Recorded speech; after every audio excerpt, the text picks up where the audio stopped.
ఇవాళ నిర్మల్కి, నిజామాబాద్కి, కరీంనగర్కి, వరంగల్కి, మెదక్కి, నల్గొండకి, ఖమ్మంకి ఇన్ని జిల్లాలలో లక్షల ఎకరాలకు నీళ్ళిచ్చే ప్రాజెక్టు కాళేశ్వరం ప్రాజెక్టు.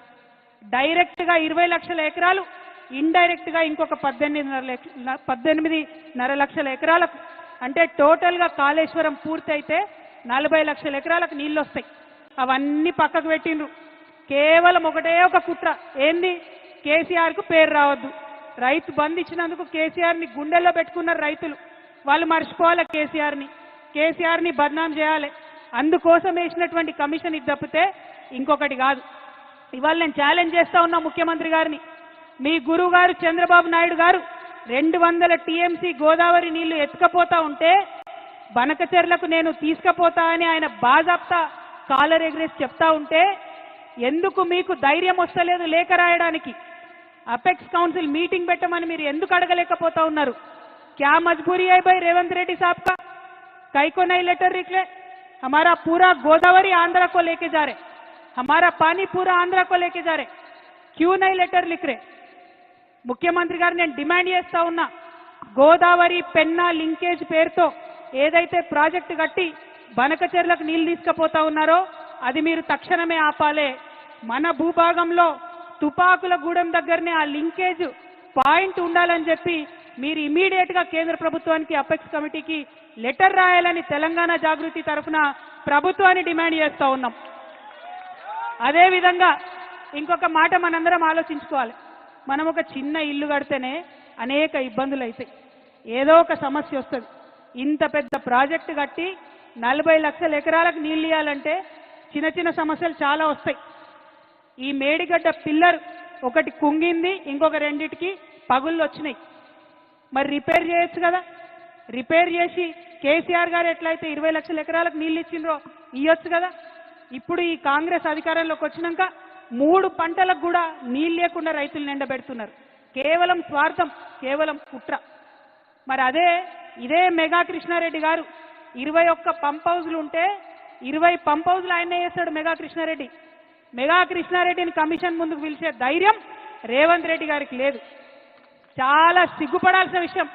ఇవాళ కాంగ్రెస్ ఉందంటే ప్రజల కోసం పనిచేస్తలేదు, కమిషన్ల కోసం, కాంట్రాక్టర్ల కోసం మాత్రమే పనిచేస్తున్నది. నిజంగా తెలంగాణ పౌరుషం చూపించాల్సినటువంటి సమయం వచ్చింది. రేవంత్ రెడ్డి గారిని, కాంగ్రెస్ ప్రభుత్వాన్ని నిలదీయాల్సినటువంటి సమయం వచ్చింది. మీరు కేసీఆర్ గారికి నోటీస్ ఇచ్చే ముందు 90% పంప్ హౌజులు కట్టినటువంటి కాంట్రాక్టర్ని ఎందుకు ఇచ్చిపెట్టినరో ప్రజలకు చెప్పాల్సినటువంటి అవసరం ఉన్నది. అంటే ఇది కేవలం కుట్ర అన్న విషయం ప్రజలకు అర్థమవుతుందన్న సందర్భాన్ని తెలియజేస్తూ, మరి కాంగ్రెస్ పార్టీ ఇట్లా తెలంగాణకు ద్రోహం చేస్తుంటే బీజేపీ పార్టీ ఏం చేస్తుంది? ఎందుకు ఇప్పుడు వాళ్ళ పరిస్థితి ఏంటిది? చంద్రబాబు నాయుడు మీద ఆధారపడే కేంద్రంలో వాళ్ళు అధికారంలో ఉన్నారు.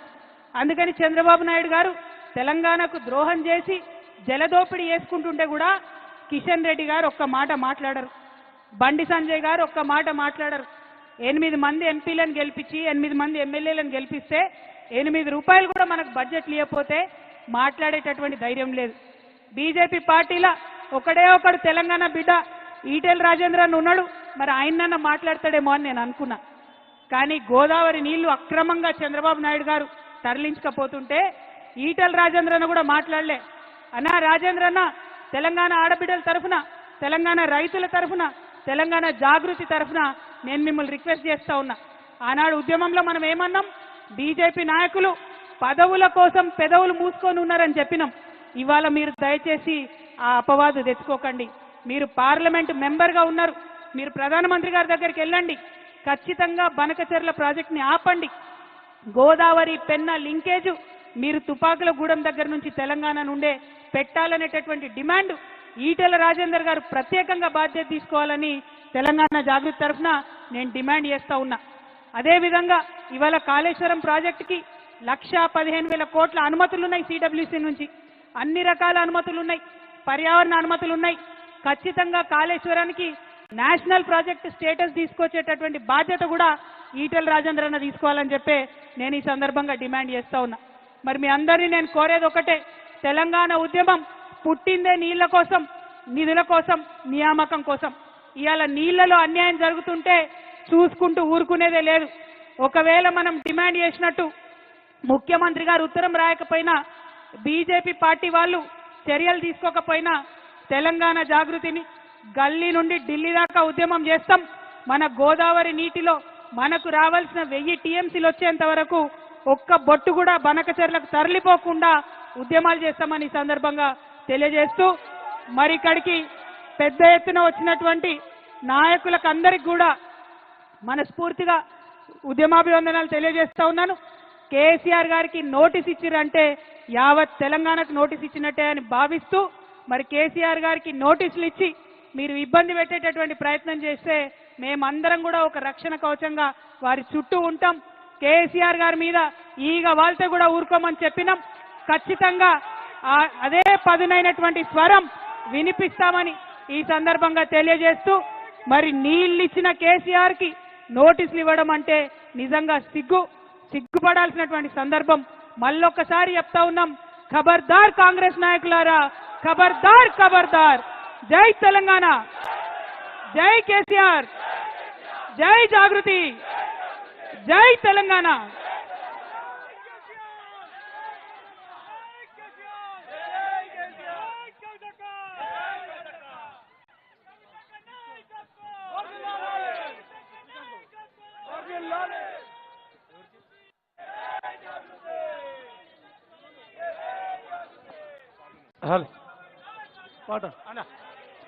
జై కేసీఆర్, జై తెలంగాణ, జై కవితక్క.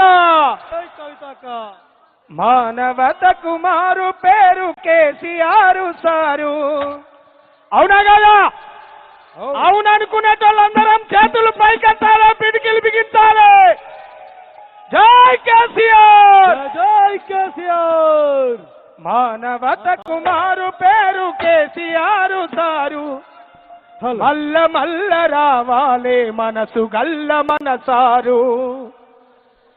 పసిపిల్లల నుండి పండు ముసలోళ్ళ దాకా అందరినీ ఆదరించే ఇంటి పెద్ద తీరు. మానవతకు మారు పేరు కేసీఆర్ సారు. మల్ల మల్ల రావాలి మనసు గల్ల మనసారు. మానవతకు మారు పేరు కేసీఆర్ సారు.